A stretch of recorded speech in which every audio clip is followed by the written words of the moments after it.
বেগম জিয়ার থেকে ব্যাংক নিলেন, বিমা নিলেন, স্কুল নিলেন, কলেজ নিলেন, বিশ্ববিদ্যালয় নিলেন, ফার্মাসিউটিক্যাল ইন্ডাস্ট্রি নিলেন, মেডিকেল কলেজ নিলেন, সব কিছু খেয়ে দিয়ে আজকে আপনি বলছেন আমরা দুর্নীতিবাজ আর আপনারা ফেরেশতা। হ্যাঁ, গুপ্ত অবস্থায় হাসিনাকে মা বলেছেন, শেখ মুজিবকে বাপ বলেছেন, বলে সেখানে ছিলেন, রাজনীতি করেছেন, হালুয়া রুটি সব খেয়ে 5ই আগস্টের পরে বলেছে শেখ মুজিব মুনাফেক, শেখ হাসিনা মুনাফেক।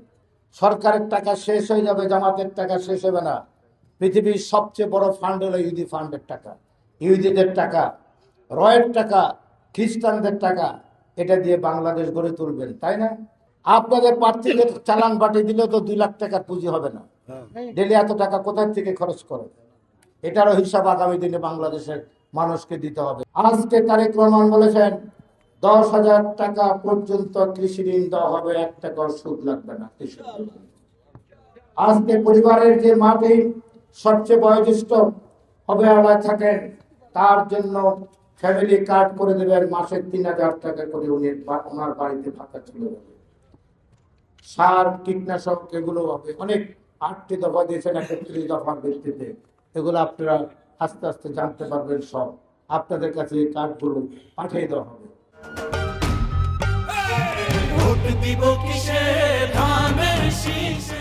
তাই আজকে আমরা বলতে চাই, শহীদ প্রেসিডেন্ট জিয়া রহমান, আজকে আমাদের দেশের মানুষের অর্থনৈতিক অবস্থান অনেক পরিবর্তন হয়েছে। আমাদের দেশের চেয়ে, আমাদের চেয়ে আরো শতগুণ বেশি বড় লোক ছিল না সিরিয়ার লোকেরা, ইরাকের লোকেরা, লিবিয়ার লোকেরা। আমাদের দেশের মানুষ চাকরি করতে যেত না সেখানে। আজকে সে লিবিয়া, ইরাক, সিরিয়ায় রিফিউজি ক্যাম্প হয়েছে, তাদেরকে বিদেশিরা অনুদান না দিলে তারা খেতে পারে না, চলতে পারে না। কি কারণ? এই জামাতে ইসলামের মতো উগ্র ধর্মান্ধরা এই সমস্ত দেশে ক্ষমতা আসার পর আজকে পৃথিবী থেকে তারা বিচ্ছিন্ন হয়ে গেছেন, তারা আজকে ফকির মিসকিন হয়ে গেছে। আজকে শহীদ প্রেসিডেন্ট জিয়া রহমান 1977 সালের ওআইসি সম্মেলনে গিয়েছিলেন, বাদশাহ খালেদ সেদিন ওআইসি সভাপতি ছিলেন। জিয়া রহমান সাহস করে বললেন, আমি একটি গরিব দেশ থেকে এসেছি, গরিব দেশের সরকার প্রধান, রাষ্ট্রপ্রধান, আপনাদের কাছে লক্ষ লক্ষ কোটি কোটি টাকার পেট্রোডলার আছে, আপনাদের উন্নয়নের প্রয়োজন, আমার দেশের অর্থনীতি প্রয়োজন, আমার দেশে দক্ষ জনশক্তি আছে, আপনাদের এই শ্রমবাজার আমার দেশের জন্য যদি খুলে দেন তাহলে আপনারা উপকৃত হবেন, আমিও, আমার দেশ উপকৃত হবে। সেই কারণেই সেদিন বাদশাহ খানের সর্বসম্মতিক্রমে সৌদি আরব সহ সমস্ত দেশের মুসলিম এই বাংলাদেশের মানুষের জন্য এই শ্রমবাজার খুলে দেন এবং সেদিন ম্যান পাওয়ার মিনিস্ট্রি করেন। আজকে ইতালি সহ, আমেরিকা সহ, পৃথিবীতে সৌদি আরব সহ বিভিন্ন দেশে 1.5 কোটি মানুষ চাকরি করেন, ব্যবসা বাণিজ্য করেন। আমার দেশে 2.5 লক্ষ কোটি টাকার রেমিটেন্স আসে, এই দিয়ে আমার দেশের গ্রামীণ অর্থনীতি মানুষের পরিবর্তন হয়েছে, ঠিক কিনা? এর সৃষ্টিকর্তাকে, এই ম্যানপাওয়ার জনককে। আপনারা যারা মুরব্বী আছেন, ইসলামের ইতিহাস পড়েছেন, যুদ্ধের ময়দানে বিবি আয়েশা গেছেন, সমস্ত সেনাপতিরা তাদের বিবিদের নিয়ে যুদ্ধের ময়দানে যেতেন, সাহাবারা তাদের বিবিদের নিয়ে যুদ্ধের ময়দানে যেতেন। হযরত মুহাম্মদ সাল্লাল্লাহু আলাইহি ওয়াসাল্লাম যুদ্ধের ময়দানে যখন যেতেন, কোনো না কোনো বিবি ওনার সাথে থাকতো। এটা হলো ইসলামের নিয়ম, জায়েজ। আপনাদের মতো কি আরেকজনের স্ত্রীকে নিয়ে চলে যাবেন? অতএব এই সমস্ত বেয়াদবি কথাবার্তা, এই সীমারেখাহীন কথাবার্তা, এগুলা বন্ধ করেন, নাহলে বাংলাদেশের মানুষ আপনাদেরকে উপযুক্ত জবাব দেবে। এই ইউনিয়নে নাকি আমাদের ফেস্টুন ব্যানার রাতের অন্ধকারে কেউ ছিঁড়ে ফেলেন। আমি হুঁশিয়ার করে দিতে চাই, নির্বাচন হবে, আর্মি থাকবে, সেনাবাহিনী থাকবে, বিডিআর, বিজেপি থাকবে, নির্বিঘ্নে আপনারা ভোটের কেন্দ্রে আসবেন, কেউ কিছু করবে। কয়টা সন্ত্রাসী দিয়ে এখানকার 90% মানুষ কি ধানের শীষ না? আপনার দেশ রক্ষা করতে চান না? আপনি বাংলাদেশকে আফগানিস্তানের মতো, ইরাকের মতো, সিরিয়ার মতো, লিবিয়ার মতো ভিক্ষুকের দেশে পরিণত করতে চান? আমাদের দেশ আমাদের মতো চলবে। আমাদের প্রিয় নেত্রী বেগম খালেদা জিয়া 17 বছর আন্দোলন সংগ্রাম করেছেন, একটি দিনের জন্য আপোষ করেন না, করেছেন। ওনাকে যখন প্লেনে উঠে বিদেশ পাঠিয়ে দিতে চেয়েছেন, সৌদি আরবের বাদশাহ একটি রাজপ্রাসাদ দিতে চেয়েছেন, উনি বলেছেন আমি এই দেশে জন্মগ্রহণ করেছি, এই দেশে আমার মৃত্যু হবে, বিদেশে আমি যাব না। ওনার একটি ছেলে বিনা চিকিৎসায় মালয়েশিয়া আমার মৃত্যুবরণ করেছে, ছোট ছেলে আরাফাত। আর একটি ছেলেকে মেরে কোমর ভেঙে প্লেনে উঠে লন্ডন পাঠিয়ে দিয়েছেন, ঠিক কিনা? 17 বছর নির্বাসনে ছিলেন মাওলানা শফিক, মাওলানা না তো ডাক্তার শফিক, কুমিল্লা চৈনা মাইতি মিটিং এ দাঁড়িয়ে বলেছেন তারেক রহমান নাকি 17 বছর গুপ্ত অবস্থায় ছিলেন। আরে নিমো খারাপের বাচ্চা, তুই তো লন্ডনে গিয়ে 5 বার তার সাথে বৈঠক করেছ, তোর সাথে যোগ গুপ্ত অবস্থা কোথায় ছিল? আমাদের সাথে প্রতিনিয়ত তারেক রহমান কথা বলে নাই। তার এই দেশে তার আসার কোনো অনুমতি ছিল না। একটু স্মরণ করবে, আসার কোনো অনুমতি ছিল না। বেগম খালেদা জিয়াকে মিথ্যা মামলা দিয়ে জেলখানায় নিয়ে স্লো পয়জনিং করেছেন। আমি ওনার সাথে কথা বলেছি, উনি বলেছেন আমি তো বেশি দিন বাঁচবো না, কারণ উনি জানতেন আস্তে আস্তে ওনার কিডনি, লিভার, হার্ট, ফুসফুস নষ্ট হয়ে যাচ্ছে। যেমনি ভাবে প্যালেস্টাইনের ইয়াসির আরাফাতকে একজন ইহুদি মেয়ে তার সাথে বিয়ে দিয়ে তাকে স্লো পয়জনিং করেছিলেন, উনিও মৃত্যুর মুখে আস্তে আস্তে নিপতিত হয়েছিলেন। প্যারিসে এনে যখন ওনাকে পোস্টমর্টম করা হয় তখন ধরা পড়লো উনাকে স্লো পয়জনিং করা হয়েছে। একই অবস্থা বেগম খালেদা জিয়াকেও স্লো পয়জনিং করেছে, সেই কারণে উনি মৃত্যুর মুখে ঠেলে দিলেন। তারপর আপোষ করেছেন, আপোষ করেন নাই। একটি দেশের মানুষের জন্য ভালোবেসে, দেশের স্বাধীনতার সার্বভৌমত্ব, এদেশের গণতন্ত্রের জন্য উনি 34 বছর বয়সে বিধবা হয়েছেন। আজকে 30, 32, 34 বছর মেয়েদের বিয়ে হয়, ঠিক কিনা? আমি যেদিন উনি আসেন ঘর থেকে বেরোসেন সেদিন থেকে ওনার সাথে ছিলাম, কারণ শহীদ প্রেসিডেন্ট জিয়া রহমান আমাকে প্রথম যুব দলের সেন্ট্রাল কমিটির মেম্বার করেছিলেন। 79 সালের মহাসম্মেলনে উনি যে সম্মেলন হয় যুব দলের, সেই সম্মেলনে উনি আমাকে যুব দলের কেন্দ্রীয় কমিটির কোষাধ্যক্ষ করেছিলেন। শহীদ প্রেসিডেন্ট জিয়া রহমান নিজ হাতে স্বাক্ষর করে। তাই বেগম খালেদা যেদিন থেকে ঘর থেকে বেরোছেন, ওনার সাথে সারা বাংলাদেশ ঘোরা, ইমানদারির সহিত রাজনীতি করার আমার সৌভাগ্য হয়েছে। সেই কারণে 91 সালে অনেক যোগ্য প্রার্থী থাকার পরও বেগমগঞ্জে উনি বলেছেন যে ছেলেটি আমার সাথে ইমানদারির সহিত ছিল, জীবন বাজি রেখে এই বিএনপি করেছে, আমি তাকে মনোনয়ন দেব, সে পাশ করুক আর ফেল করুক, ঠিক কিনা?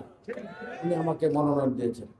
আজকে এই বেগম খালেদা জিয়া নিজের জীবন বাজি রেখে বাংলাদেশের মানুষের সপক্ষে ছিলেন। উনি কোনোদিন আপোষ করেন নাই, ছেলেদের দিকেও তাকান নাই, নিজের দিকেও তাকান নাই। আজকে 17 বছর নির্বাসনে থাকার পর শহীদ প্রেসিডেন্ট জিয়া রহমানের যোগ্য উত্তরসূরি বেগম খালেদা জিয়ার উত্তরসূরি 25শে ডিসেম্বর ঢাকায় এসেছেন না তারেক রহমান? পৃথিবীর ইতিহাসে কোন নেতার বাদ দিয়ে এত কোটি মানুষের অভ্যর্থনা তার ভাগ্যে জুটে নাই পৃথিবীর ইতিহাসে।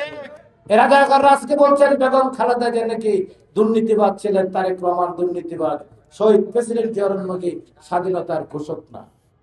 অতএব এত বড় মুনাফেক আপনার মন্ত্রিত্ব করলেন, বেগম জিয়ার থেকে ব্যাংক নিলেন, বিমা নিলেন, স্কুল নিলেন, কলেজ নিলেন, বিশ্ববিদ্যালয় নিলেন, ফার্মাসিউটিক্যাল ইন্ডাস্ট্রি নিলেন, মেডিকেল কলেজ নিলেন, সব নিয়ে টাকা পয়সা খেয়ে আপনারা বলছেন বিএনপি দুর্নীতিবাদ।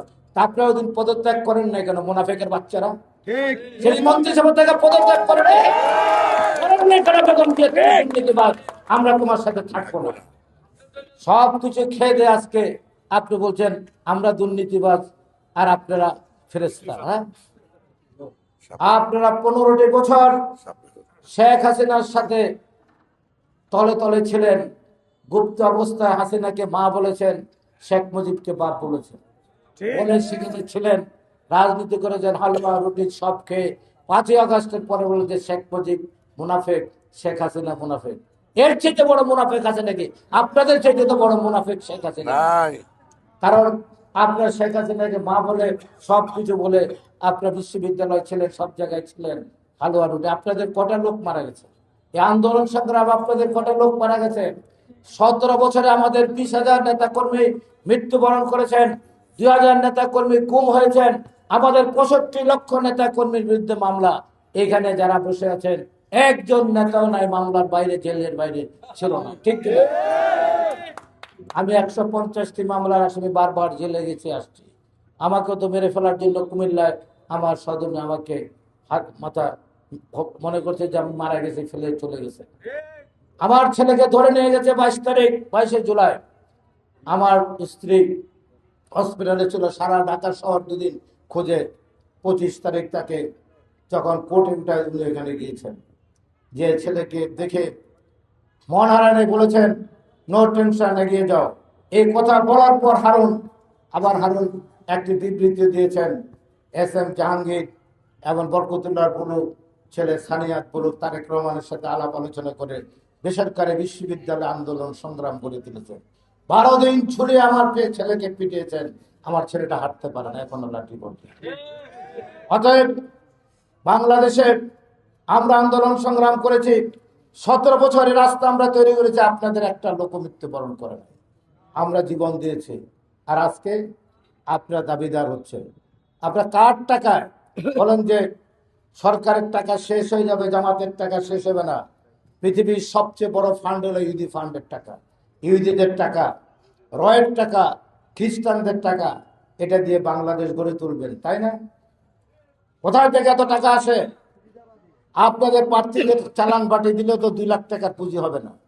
ডেলি এত টাকা কোথায় থেকে খরচ করে? এটারও হিসাব আগামী দিনে বাংলাদেশের মানুষকে দিতে হবে।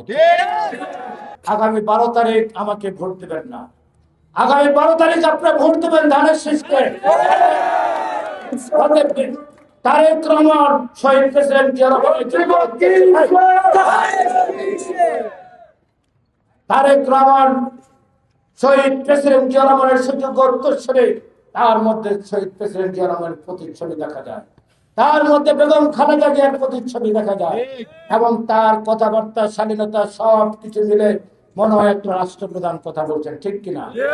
আগামী 12 তারিখ আপনারা ধানের শীষে ভোট দেবেন। উনি কি বলেছেন? আপনারা তাহাজ্জুদের নামাজ পড়ে ভোট কেন্দ্রের আশপাশে মসজিদে গিয়ে ফজরের নামাজ পড়ে আপনার পবিত্র ভোটটি আপনারা দেবেন। এই মিরওয়াইজপুরের 90% ভোট আপনারা তারেক রহমানকে দেবেন। এটা আমাদের ইমানি দায়িত্ব। দেশ রক্ষার জন্য, দেশের গণতন্ত্র রক্ষার জন্য, অর্থনীতি রক্ষার জন্য, আমাদের গার্মেন্টস শিল্প সহ সব কিছু রক্ষার জন্য আমরা ধানের শীষে ভোট দেব।